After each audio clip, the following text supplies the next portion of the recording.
Plot summary of Billy Budd by Herman Melville.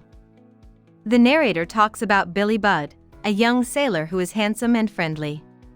He is taken from his merchant ship, the Rights of Man, and put to work on a British Royal Navy warship, the Indomitable, in some editions, the Belly Potent. Captain Graveling, who is in charge of the Rights of Man, tells Lieutenant Ratcliffe of the Indomitable, who chose Billy for the Navy, that he is losing his best sailor. Billy's fellow sailors all love him and would do anything for him. Before telling how Billy gets used to life on his new ship, the narrator says more about Billy.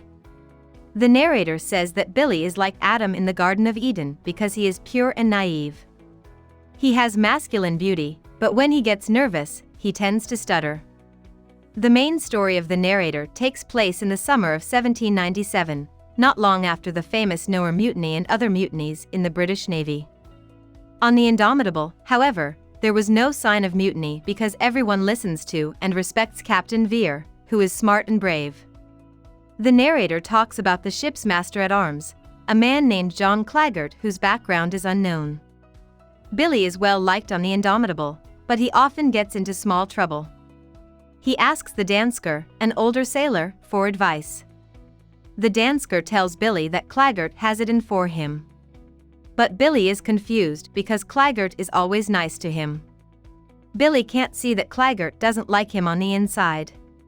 One day, Billy spills a bowl of soup in the mess hall. Claggart tells him, "Handsomely done, my lad," in a sarcastic way, but Billy doesn't get the joke. The narrator can't say why Claggart hated Billy, but he or she suggests that Claggart might have been jealous of both Billy's good looks and his good character. One night, an after-guardsman wakes Billy up because he wants to talk to him in private. He asks Billy to help him and gives him 2 guineas as payment. Billy turns down the money because he doesn't know what is being asked of him. He doesn't understand what happened and asks the Dansker for help again. The Dansker thinks this proves that Claggart is against Billy, but Billy doesn't want to believe this because he thinks Claggart likes him. In the meantime, Claggart's dislike of Billy gets worse. After chasing an enemy ship, the Indomitable gets separated from the rest of its fleet. Claggart goes to Captain Vere and tells him that he thinks Billy Budd is planning a mutiny. Captain Vere isn't likely to believe Claggart because he likes how good and handsome Billy is. He sends for Billy so he can find out what's going on. Billy, Claggart, and Captain Vere get together in the captain's cabin. Claggart says the same accusation again, and Billy is so shocked that he can't say anything. He tries to speak and act violently, but his stutter stops him, and he ends up hitting Claggart in the head. Claggart falls dead to the floor. Captain Vere sets up a drumhead court and puts Billy on trial. He wants to solve the problem quickly and quietly in case word of Billy's action causes dissension on the ship and the start of a mutiny.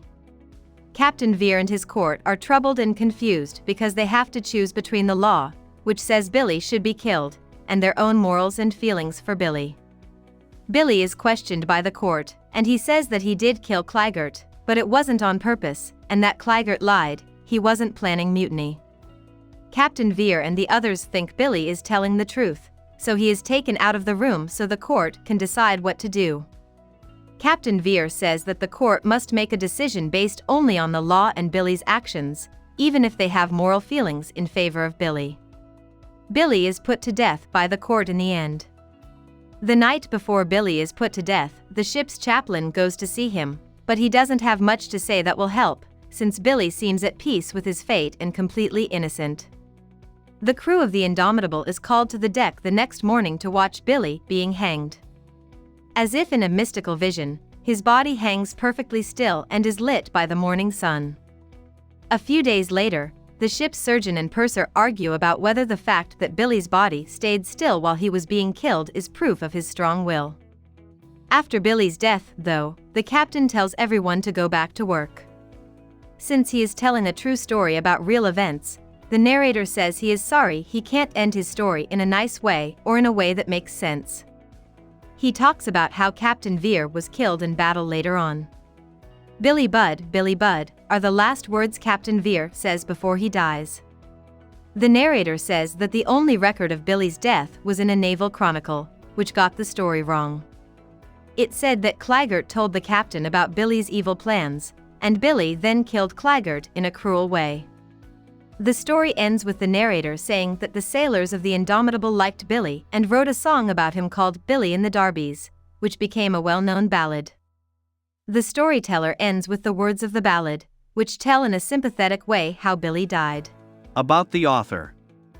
Herman Melville was born into a well-off family in New York City. He began writing at an early age and served on a transatlantic merchant ship at the age of 20. Following this voyage, he taught for some time, but took to the sea again in 1841. His sea travels and experiences with Polynesian natives greatly influenced his writing, especially his popular book Typee, based on his experiences with some natives of the Pacific Isles.